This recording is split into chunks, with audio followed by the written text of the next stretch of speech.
Good morning student, how are you? Hari ini kita akan belajar PAI, lafal huruf hijaiyah. Sebelum dimulai, Assalamualaikum warahmatullahi wabarakatuh. Sebelum belajar, ayo kita berdoa dulu. Bismillahirrahmanirrahim. Raditu billahi rabba wa bil islami dina wa bi Muhammadin nabiyya wa rasula.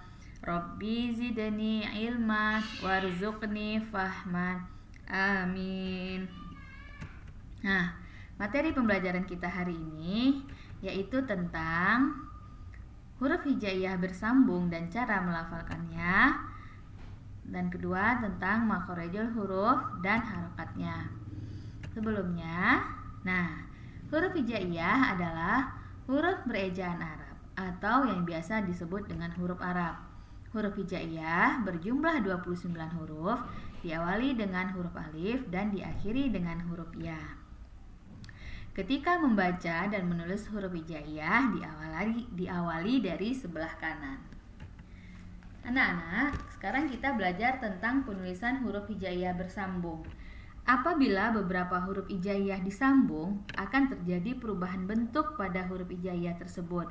Dalam menulis bentuk huruf hijaiyah, ada yang dapat disambung dan ada juga yang tidak dapat disambung. Nah, anak-anak bisa lihat di layar monitor ada contoh huruf alif sampai huruf ya yang ketika dia disambung di awal, di tengah, dan di akhir. Anak-anak bisa lihat ya. Perhatikan ya sayang ya. Nah, ternyata ada 3 macam cara menulis rangkaian huruf hijaiyah. Yang pertama, huruf hijaiyah yang tidak bisa disambung ke kanan dan ke kiri. Jadi dia bisa berdiri sendiri saja, yaitu huruf hamzah. Yang kedua, huruf hijaiyah yang bisa disambung hanya ke kiri saja.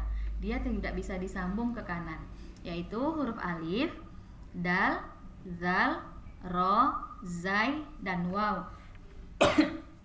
Yang ketiga, huruf hijaiyah yang bisa disambung ke kiri dan ke kanan. Jadi ada 3 macam-macam cara menulis rangkaian huruf hijaiyah. Nah, huruf hijaiyah selain ada macam-macam cara penulisannya juga, ternyata huruf hijaiyah ini tempat keluar dari mulut kita ini tidak sama semua anak ya. Namanya adalah makhorijul huruf, yaitu tempat keluarnya huruf. Ada hal yang perlu kita perhatikan dalam membaca Quran, yaitu tentang makhorijul huruf ini. Kenapa?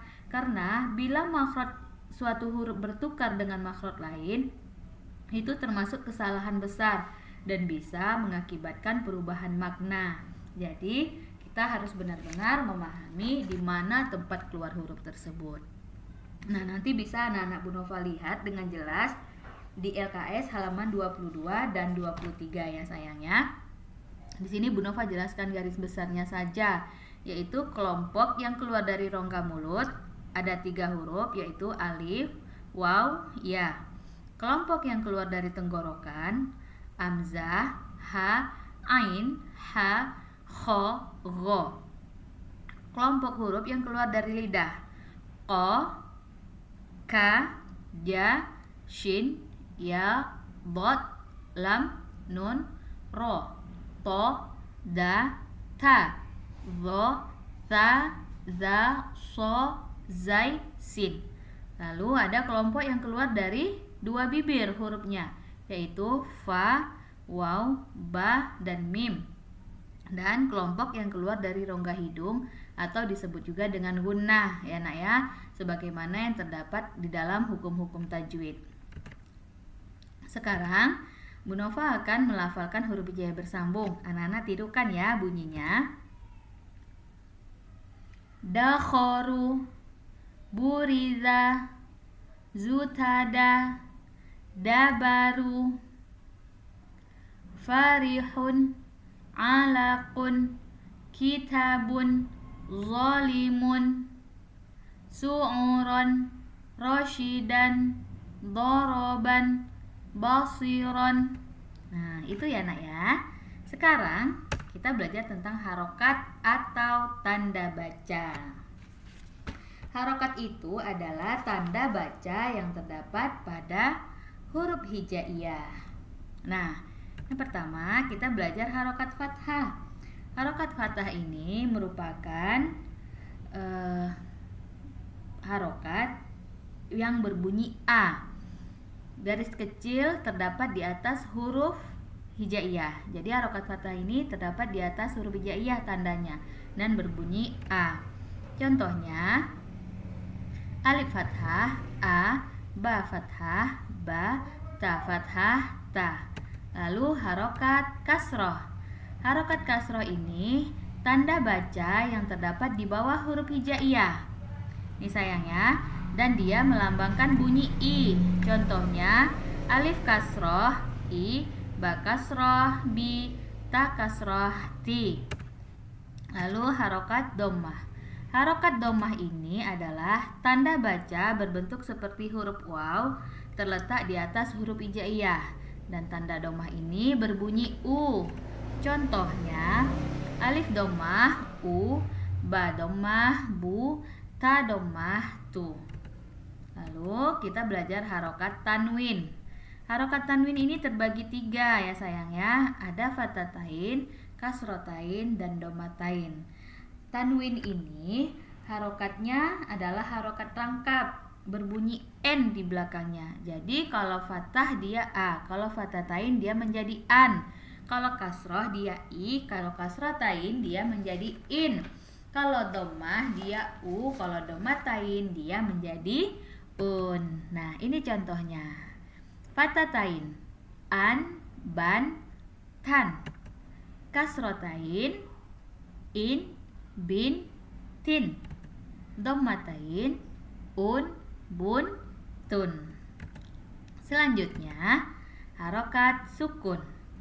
Harokat sukun adalah tanda baca mati atau melambangkan huruf konsonan ya nak ya. Bentuknya seperti bentuk huruf H terdapat di atas huruf harap.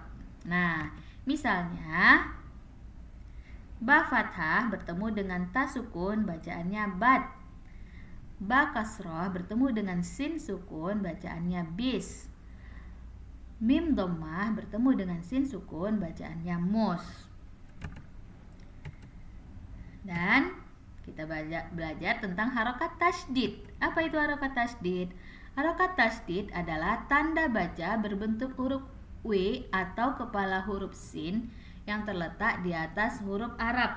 Nah, tanda baca tasydid ini dia merupakan huruf hijaiyah yang dibaca ganda atau double atau ditekan ya nak, ada penekanan pada saat membacanya. Misalnya ta kasroh, ta fathah bertemu dengan ba tasydid ya, harokatnya fathah. Kita baca tabba. Jadi bukan dibaca taba ya nak, karena ada tasydid dia dibaca tabba. Terus haqqo. Terus satu lagi syarri. Jadi karena ada tasydid ini dia ditekan seperti kita membaca 2 huruf ya. Nah, huruf double. Nah, itu dia. Sekian video pembelajaran hari ini. Sehat selalu, tetap semangat belajar. Wassalamualaikum warahmatullahi wabarakatuh.